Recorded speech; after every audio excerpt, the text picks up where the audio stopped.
common sense lang po, paganahin natin.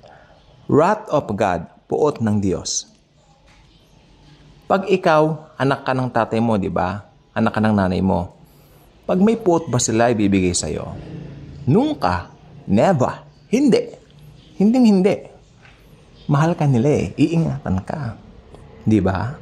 So, nakalagay po kasi sa Bible, niligtas tayo para matanggal na tayo sa puot ng Diyos. Ibig sabihin, para matanggal tayo doon sa araw ng puot ng Diyos. Ibig sabihin, na-remove na po talaga tayo dito. Alam nyo, maski paniwalaan nyo kay hindi, but I'm really praying by the help of Jesus and the Holy Spirit na why paniwalaan nyo po yung katotohanan. According sa rightly dividing the scriptures, pre-trib po talaga ang the best na masasabi kong pinakakatotohanan dito. Kasi akalain mo, kung anak ka na ng Diyos, isusuong ka pa sa puot ng Diyos, hindi yata magre-reconcile yan kahit kailan. Okay? So, bakit nga ba may puot ang Diyos? Ayan ang atin po namang himay-himayin. Makinig pong mabuti. Puot ng Diyos sa mga hindi mananampalataya. Walang puot ang Diyos sa believer.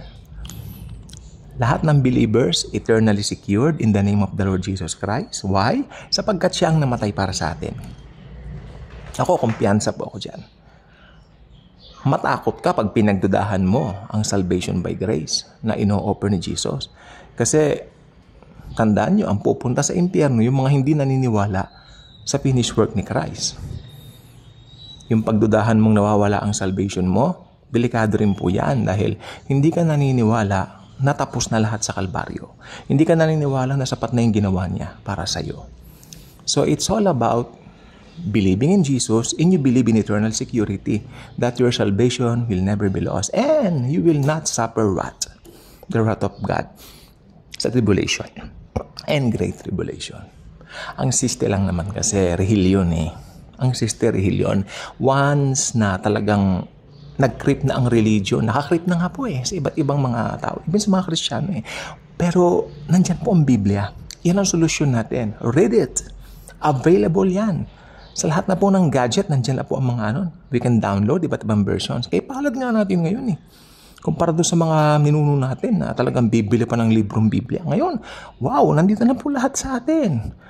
Ano bang gamit mong phone?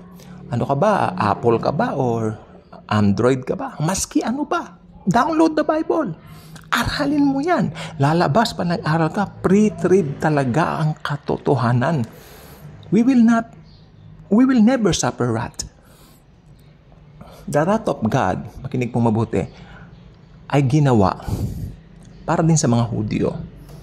Dahil tinanggihan nila ang kanilang tagapagligtas, ang Panginoong Hesukristo.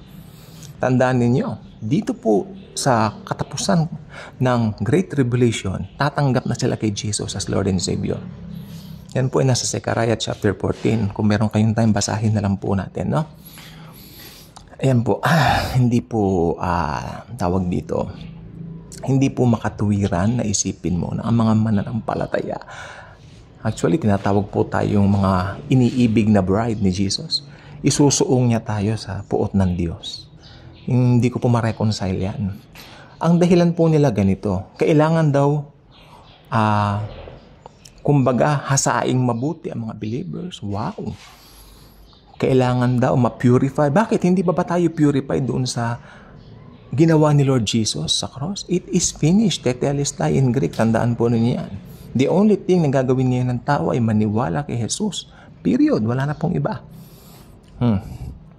Wala nang ibang paraan para maligtas kundi kay Jesus lang. Kaya hindi natin dapat insultuhin ang Panginoong Jesus by adding to what He had done already. Okay?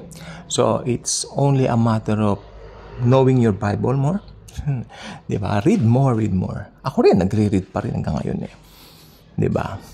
So, siyempre, isa pong napakagandang praying ako, malayang katotohanan na, wow, hindi na tayo paparusahan. Lalo mong minamahal si Jesus pag nalalaman mo ang katotohanan yan.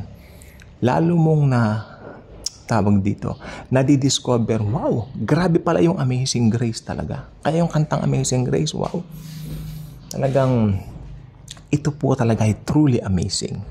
Walang katapusan, walang katulad. Kung hindi ka pa subscriber sa ating channel, invite you to do so.